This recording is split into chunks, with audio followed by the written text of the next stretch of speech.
आज आपण दशक 18 ज्याचं नाव बहुजिन्सी आहे त्याला आपण सुरुवात करत आहोत. भर्तृहरी म्हणतात, विद्या नाम नरस्य रूपमधिकं प्रच्छन्न गुप्तम धनम. विद्या भोग करे यशस् सुख करे विद्या गुरु नाम गुरु. विद्या बंधुजनो विदेश गमने विद्या परम दैवतम. विद्या राजुष पूजिता न तु धनम विद्या विहीना पशु.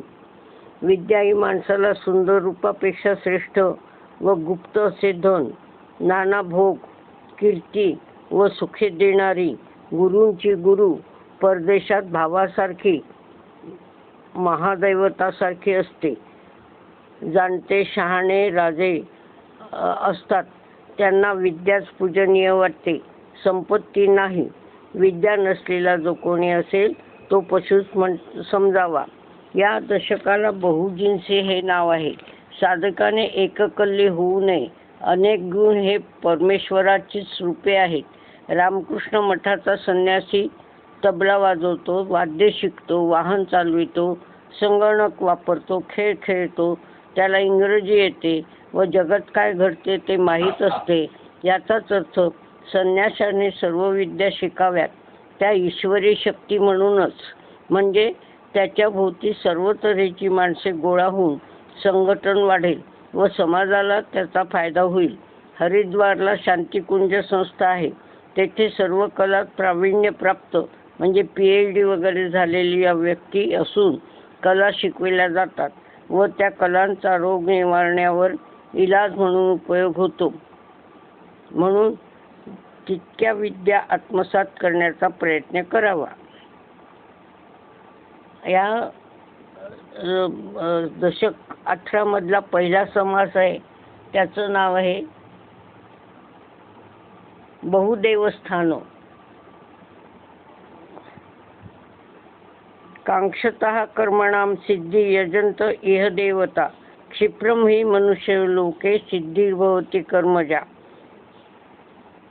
कर्माच्या सिद्धीची म्हणजे फलप्राप्तीची इच्छा करणारे लोक या लोकात निरनिराळ्या देवतांची पूजा करतात, कारण कर्मामुळे फळ लवकर मिळते.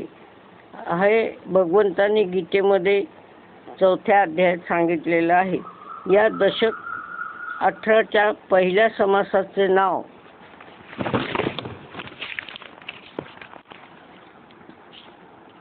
बहुदेवस्थान आहे.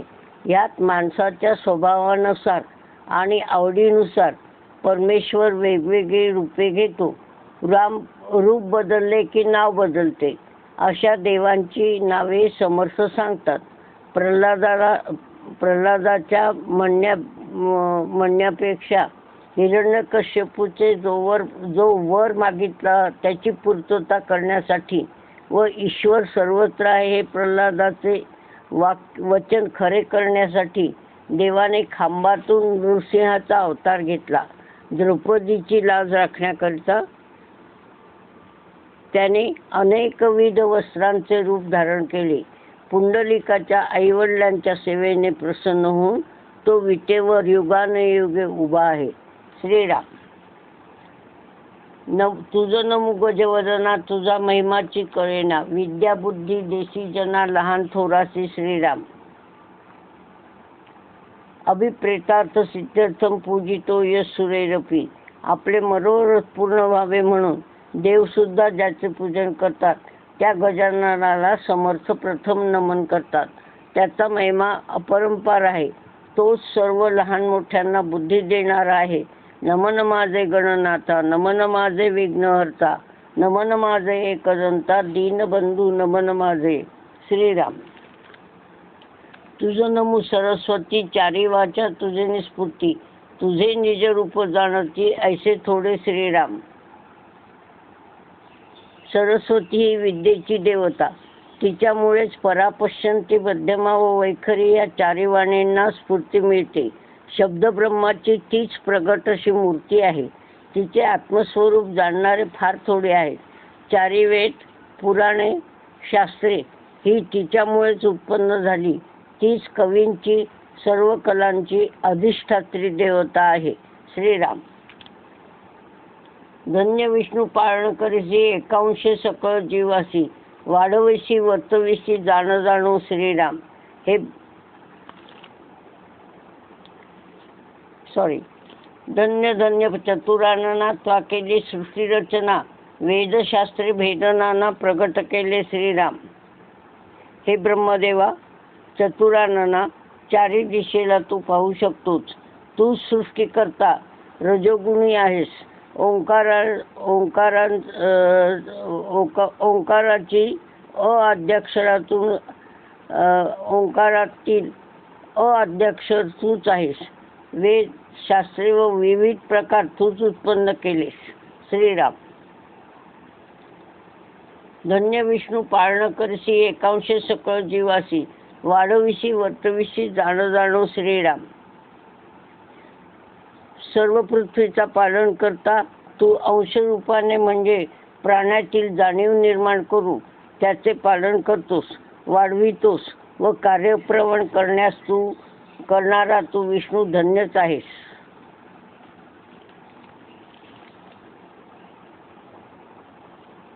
धन्य धन्य भोळा शंकर, जयाच्या देण्यास नाही पार, राम नाम निरंतर जपता आहे श्रीराम. हे शंकरा, तू अत्यंत भोळा आहेस. थोड्याशा भक्तीने प्रसन्न होतोस. तू स्वतःचे आत्मलिंग व स्वभार्या पार्वती रावणाला एका झटक्यात दिलीस. तू जगाच्या कल्याणासाठी समुद्र मंथनातून निघाले, हलाहल सहज प्राशन केले व त्याचा दाह शमविण्यासाठी सतत रामनामाचा जप करतोस श्रीराम. धन्य धन्य इंद्रदेव, सकळ देवांचाही देव, इंद्रलोकीचे वैभव काय म्हणून सांगावे श्रीराम. इंद्रा, तू देवांचा राजा असून तुझी राजधानी अमरावती इंद्रलोक आहे. त्याचे वैभव किती सांगावे. नंदनवन आहे, कल्पतरू आहे, चिंतामणी ची धवलागारे म्हणजे खाणी आहेत. स्वर्गाची इच्छा सर्वच करतात. बलीने त्याच इच्छेने यज्ञ केले. ते राज्य व त्याचे राज्यपद सर्वच इच्छितात श्रीराम. धन्य धन्य यमधर्म, सकळ जाणती धर्माधर्म, प्राणीमात्राचे वर्म ठाई पाडिती श्रीराम. यमधर्मा, तू धन्य आहेस. तू आहेस म्हणून तुझ्या यातना सहन कराव्या लागू नयेत म्हणून तुझ्या धाकाने लोक धर्म पाळतात, प्राणीमात्राचा उद्देश स्पष्ट करतात.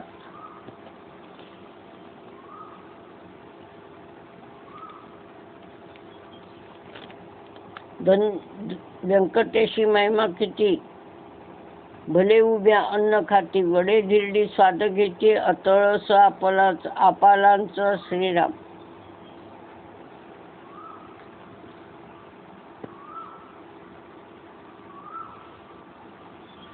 गिरीच्या बालाजीचा, व्यंकटेशाचा महिमा खूप आहे. तू गिरीवर राहतोस. तेथे मोठमोठे लोक उभ्यानेच प्रसाद भक्षण करतात. वडे धिरडे यांची चव घेतात. वडे धिरडे चवीने खातात. स्वादिष्ट व न तळलेल्या पक्वान्नांचे आपालाचे सेवन करतात श्रीराम.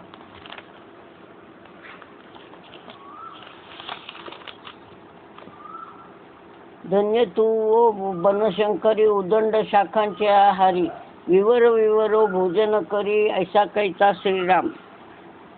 बनशंकरी, तू धन्य होय. तुझ्यामुळेच असंख्य शाकाहारी भाज्यांचे महत्त्व लोकांना कळते. तूच त्या शाखांचं महत्त्व तुझ्यामुळेच लोकांना माहिती झालेलं आहे. लोकांना सांगत असतोस. धन्य भीम गोळांगुळा, कोरवड्याचा उदंड माळा, दहीवडे खाता सकळा समाधान होय श्रीराम.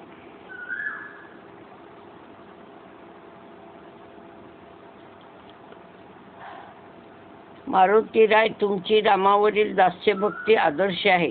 तू प्रसन्न झालास तर रामदर्शन होते. उडदाच्या वड्याच्या माळा तुझ्या गळ्यात घालतात. दहीवडे हा तुझा प्रसाद आहे. गाईच्या शेपटासारखे शेपूट ज्याला आहे तो बलभीम, शक्तीची देवता धन्य होय श्रीराम.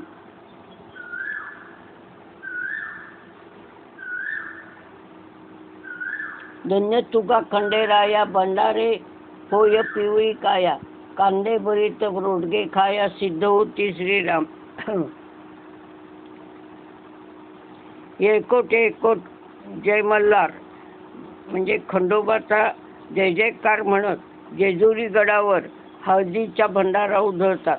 त्यामुळे गडच नव्हे तर प्रत्येक व्यक्तीचे अंग पिवळे होते. चंपाषष्ठीचे नवरात्र करून त्या खंडोबाला रोडगा, कांदे व वांग्याचे भरीत यांचा नैवेद्य करून आनंदाने सर्व त्याच्या निमित्ताने खातात. श्रीराम.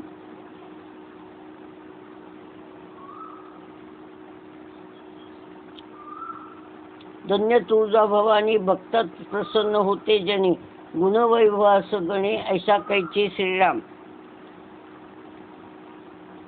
शिवाजी राजांची कुलस्वामिनी, आराध्य दैवत तुळजापूरची भवानी धन्य होय. तिच्या कृपेनेच अनेक संकटातून शिवाजीराजे सुटले व स्वराज्य स्थापना हे तो ईश्वरी इच्छा असे राजे सतत म्हणूनच म्हणत. अमर्याद गुण अंगी असणारी व भक्ताला गुणी करणारी ही देवी धन्य होय. ती भक्तांना पावते. श्रीराम. धन्य धन्य पांडुरंग, अखंड कथेचा होतो धिंग, तानमाने रागरंग नाना प्रकारे. श्रीराम.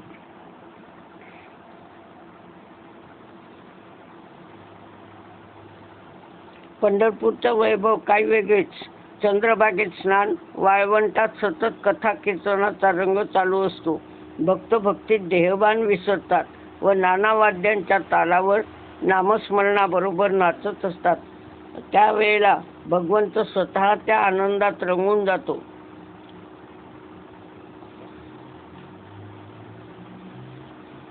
धन्य तुका क्षेत्रपाळा, उदंड जना लाविला लळा, भाऊ भक्ती करिता फळा वेळ नाही. श्रीराम. अगा क्षेत्रपाळा भैरवा, तू धन्य आहेस.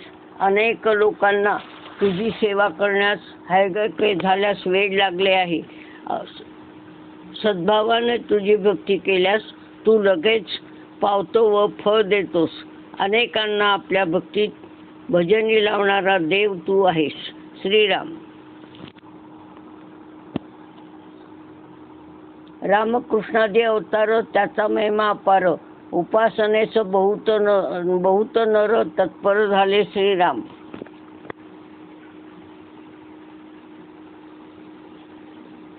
राम व कृष्ण यांचे अवतार कार्य महान आहे. कृष्णाचे भागवत व रामाचे रामायण ही चरित्रे आहेत. या दोघांची उपासना करणारे या पृथ्वी तलावर अजूनही पुष्कळ आहेत. श्रीराम.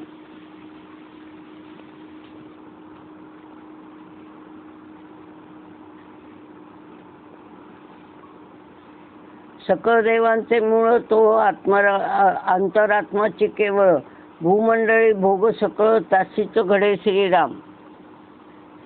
या सर्व देवांचे मूळ हा अंतरात्माच आहे. भारतात अनेक प्रकारची उपास्य दैवते असून त्यांच्या उपासना सतत चालू असतात. शैव त्याला शिव म्हणती, वैष्णवांचा विष्णू तो, बुद्ध हा बौद्धांचा व अरिहंत हा जैनांचा देव आहे. सत श्री अकाल म्हणून शिख देवांचे पूजन करतात. सर्व देव नमस्कारम केशवम प्रति गच्छती. कुठल्याही स्वरूपात वा नामात ईश्वर पूजन केले तरी ते अंतरात्म्यालाच प्राप्त होते. श्रीराम.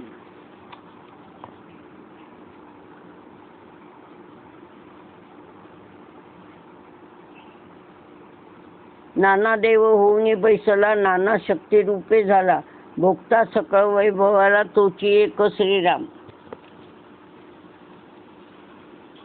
परब्रह्म स्वतःच नाना देव झाला आहे.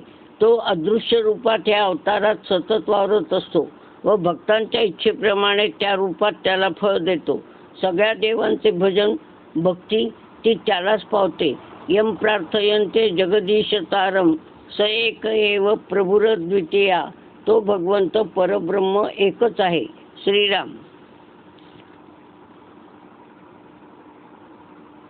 याचा पाहावा विचार उदंड लांबला जो जार, होती जाती देव नर किती म्हणून. श्रीराम. याचा विचार केला तर विस्तार खूपच होईल व मुख्य देव सांगितले शिवाय प्रत्येक गावाची ग्रामदेवता वगैरे वेगवेगळे असतातच. जशी माणसे किती होतात व जातात याला गणती नाही, तसे देवांचे अवतार किती होतात, किती झाले यांचा विस्तार किती करावा.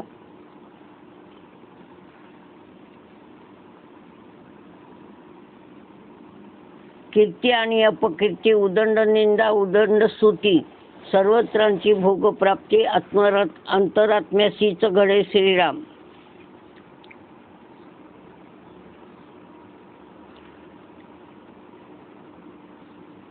कीर्ती व अपकीर्ती, भरपूर निंदा स्तुती अशी माणसाची होते, तसेच ह्या अवतार देवांच्या वाट्याला पण कीर्ती अपकीर्ती निंदा स्तुती येतच आहे. वालीवध, सीता त्याग याबद्दल रामाला अजूनही बोल लावणारे आढळतात. कृष्णाची तर भोगी म्हणून त्याला उपहासात्मक निंदा करणारे आहेतच. म्हणूनच म्हणतात सुखदुःख चुकले नाही देवादिकाला, चुकेल का ते सांगा आम्हा मानवाला. पण हे सर्व त्या अंतरात्म्यालाच घडते, म्हणजे त्यालाच ते पावन होते. स्तुती करा, निंदा करा, त्याला यश देणारा म्हणा, अपकीर्ती त्याची करा, काही करा, ते सगळं अंतरात्म्याला पोचतं. कोण देही काय करीतो, कोण देही काय भोगितो, भोगी त्यागी वितरागितो एकची आत्मा. श्रीराम.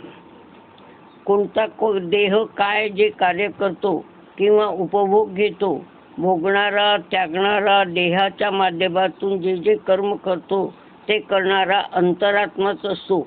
म्हणूनच म्हणतात देह जे जे कर्म करतो ते ते सर्व ईश्वर पूजनच असते. यम यम कर्म करोमि अखिलम शंभो तव आराधनम. कुठल्याही पूजेच्या शेवटी विष्णवे नमः म्हणायला सांगला होतात ते त्याचमुळे. श्रीराम. प्राणी स्वाभिमाने भुलले, देहाकडे पाहत गेले, मुख्य अंतरात्म्यास चुकले, अंतरी असोनी. श्रीराम. सामान्य लोक मात्र देहाभिमान सोडत नाही. मी म्हणजे देह व तोच करता समजून अहंकाराला बळी पडतात. पण सर्व करता तो अंतरात्मा त्याला विसरतात. तो सूक्ष्म रूपाने अंतःकरणात आहे, पण त्याला विसरतात. श्रीराम. अरे या आत्म्याची चळवळ पाहे, ऐसा बुंबडले कोण आहे, अगाध पुण्य अनुसंधान आहे काही एक. श्रीराम. या आत्म्याचे जे कार्य करतो ते करताना त्याला पाहता येत नाही, तो दिसत नाही. तोच खरा कर्म करणारा व कर्म पण तोच असतो. ज्या देहाकडून तो ते कर्म करवितो तोही तोच परब्रह्मच अंतरात्माच असतो. फार मोठे पुण्य गाठी असल्याशिवाय त्याची जाणीव, त्याच्याशी ओळख होत नाही.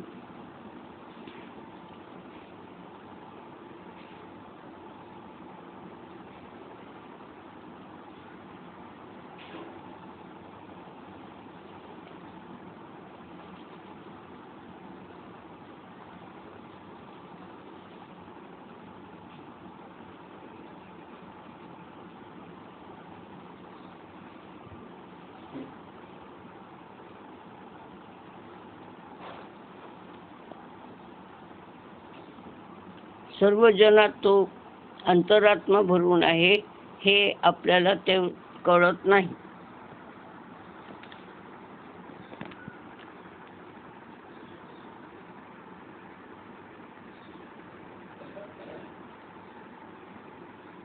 त्या अनुसंधान सरीसे जळून जाईल किलमेशे, अंतर्निष्ठ ज्ञानी ते विवरुनी पाहते. श्रीराम.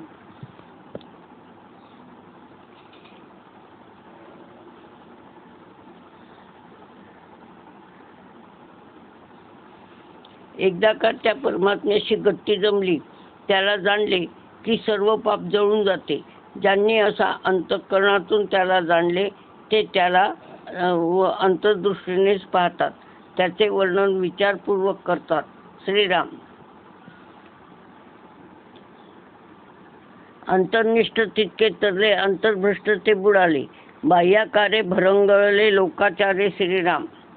असं ज्ञानी लोक जे सर्व देहातील अंतरात्म्याला जाणतात, देहाला महत्त्व देत नाही, त्यांना मोक्ष सुख ह्याची देही याची डोळा मिळते.